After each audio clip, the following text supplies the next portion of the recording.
Alright guys, in this video we're going to look at aligning elements, we're going to look at aligning text, and we're going to look at auto margin. So let's create a new file here called 07, and I'm just going to call this float_align.html. And let's throw in our tags here, head body tags, and we'll say float and align. Style. Okay, and all I want here is 3 divs with the class of box, but I want them to have separate IDs so that we can target them separately as well. Now with Emmet, I don't think I showed you this. If we want to add an ID and a class, we can do like ID box1 class box. Okay, we can do that. And then I'm just going to put an H3 in here, and I'm just going to say heading, doesn't really matter. And then we'll do lorem 20. Okay, and we're going to copy this down 2 more times and just change the ID to 2 and then 3. Okay, so we'll save that and let's open this with Live Server. Okay, now first thing I want to show you is how to center your content or your layout, because in just about all cases, every website you go to, it's in the center. It's not over to the left like this. Maybe in like the 90s or early 2000s it was, but now your stuff is going to be in the middle. So to do that is pretty easy. We just need to have a container class or ID or container element, I should say, and then we need to add a width to it and set the margin to auto. Okay, if we set the margin to auto, it's going to add the same amount of margin on both sides, pushing it into the middle. So let me show you what I mean. I'm going to wrap this in a class called container. Okay, you'll see the class name container often, container or wrap or wrapper, and then we're going to grab everything here and put it inside the container. Okay, let me just fix this up a little bit. All right, so up here in our CSS, let's do container. And let's set a width of, now it's up to you how wide you want your layout to be. I'm going to do 960, which is kind of narrow. And then actually we'll just do that for now. And if we go back to our if we go back to our content and I open up our Chrome tools and take a look, you'll see that we want to go to the container. You'll see that the blue, it ends at 960 pixels. Okay, that's 960 wide. Now to move it to the middle is very simple. All we have to do is add in margin auto. If I save that and we go back, now you'll see it's in the middle. Okay, and the orange part on the sides is the margin. Okay, and notice it's the same. It's even on both sides. That's what happens if you do margin auto. Now, if you want to move it down a little bit, if you want margin on the top and bottom, you could do something like this. You could say 30 pixels for top and bottom, auto on the left and right. And now, if I hover over it, you'll see that there's 30 on the top and bottom. Okay, now there's an issue with using just width in this case. So let me show you that. It has to do with responsive design. You want to do all you can to make your site look decent on mobile devices, and we're going to get more into this later. But if I go down like this, like if we were to view this on a mobile device, you can't even read the text. You have this scroll bar, which is just horrible.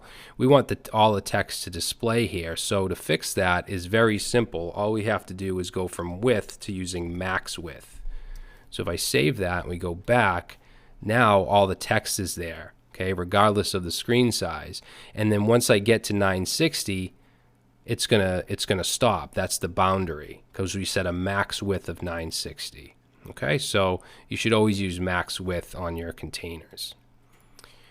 Okay, so next thing I'm going to do is just kind of style these boxes a little bit and the body. I'm just going to throw in a body style of, let's do font family, Arial, Helvetica Sans Serif, and then I'm just going to add a line height of 1.4 rem or m.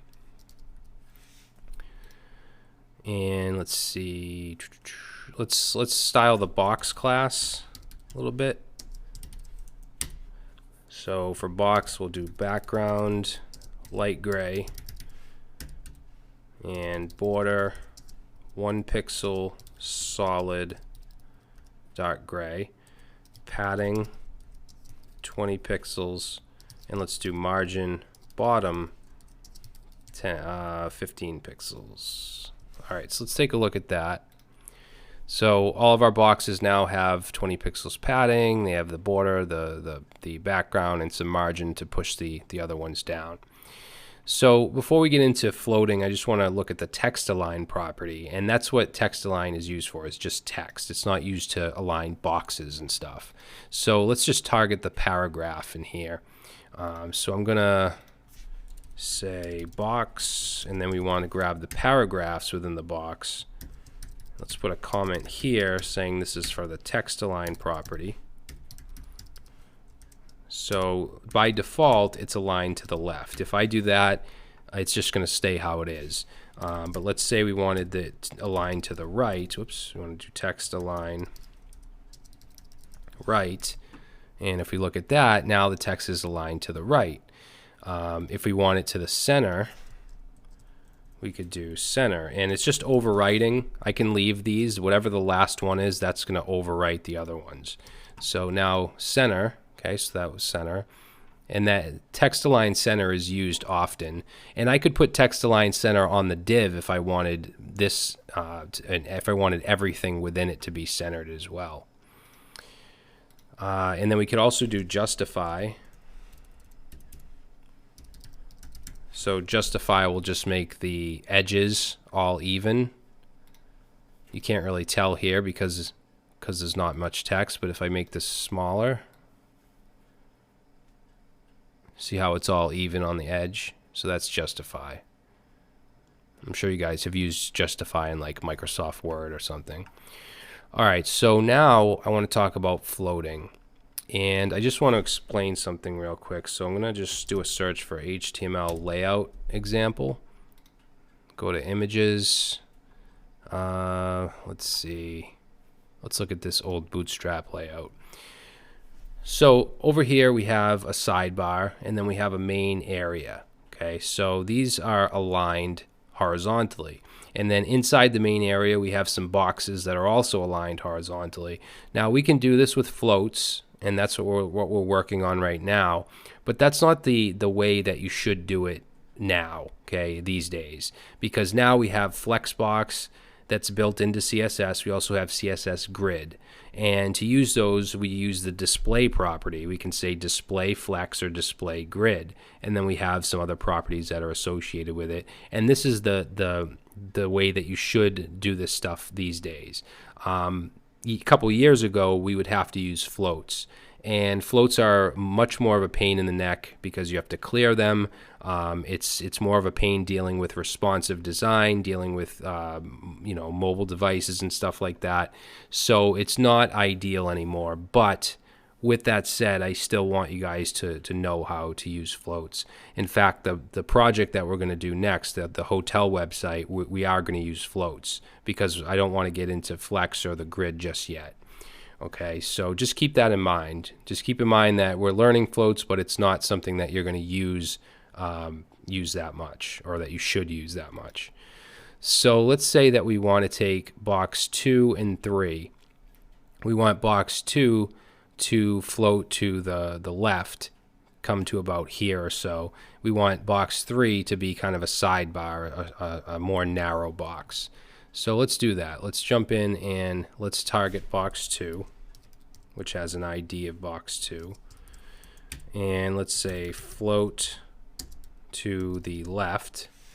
Now if we do just that, it doesn't do much. You'll see that it's kind of put up right on top of box 3, but you want to add a width when you're floating something. So let's say width, and I could use pixels, but it gets kind of messy. You're probably going to want to use percentages. Now, the container that the boxes are in is 960 pixels, okay, max width. So what we can do is let's use a percentage of 70%. And then we'll take box 3 and let's float that to the right, and let's say we want the width to be 30%, okay? Because obviously 70 and 30 is 100% of its container. So let's see what that looks like. We'll save it, we'll go back, and we have an issue. It's not fitting. Now the reason for that is because we didn't set the border box property. Remember in the last video I showed you that when you add padding, which both of these have, it adds to the width. Okay, so this is another pain in the neck for floating. It adds to the width, so we have to actually add a box sizing property on the asterisk. Okay, well we don't have to put it on the asterisk, but I always do just because I want all elements. I want this applied to everything. So let's say box sizing, we want to set to border box. So once I do that, it takes away that, it doesn't add the padding to the actual widths. So now it fits. But they're right on top of each other. So what I would do in this situation is probably just lessen the percentage. So instead of 70 for box 2, let's change it to 68 so it doesn't go all the way over. And there we go. All right, now this isn't going to look right if we make this smaller, but we're not going to get into that yet. We're not going to get into responsiveness yet. The website, the hotel website we build, we will be using media queries and stuff to make it responsive. So, I mean, this is how we would do it before Flex and CSS Grid came out. Now, I just want to show you guys that if we add another div below this, and we'll just call this box 4. Okay, so remember 2 and 3 are floated, and then box 4 is under it. So let's see what that looks like. Doesn't look right. So it's basically put behind it. It doesn't push it down under the floated elements because the floated elements have to be cleared. This is another pain in the neck when it comes to floating. So what we would do, or one thing we could do, is add a class, a utility class. I'm going to put it up here. I'll call it CLR for clear, and we'll set the clear property to both because we want to clear the left and right floats that we just created. And then we would have to put it right under where the float is, which is under 2 and 3. Okay, so div class clear. Now, if we go back, box 4 is pushed down. Okay, so remember, if you use floating, you're going to have to clear them in most cases. Now, another area that floating is used is in navigation bars. A lot of time you'll see the horizontal navigations. So in the next video, we're going to look at styling links and buttons, and we're also going to look at creating a basic navigation bar where we float the list items. All right, so I'll see you in the next video.